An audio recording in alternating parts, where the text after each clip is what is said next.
Hey guys, and welcome back to this channel. In this video, I'll be showing you guys where you can find the new turban accessory from the Dress to Impress update.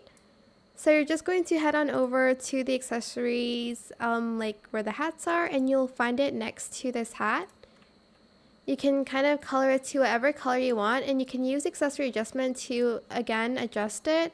If it's too small, if it's too forward, as you can see here, I'm just adjusting it a little bit. And that is it. That is the new Dress to Impress accessory, which is the head turban.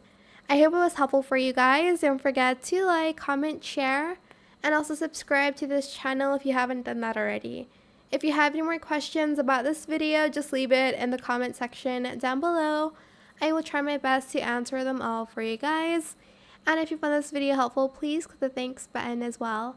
That is it. Thank you so much for watching. Bye!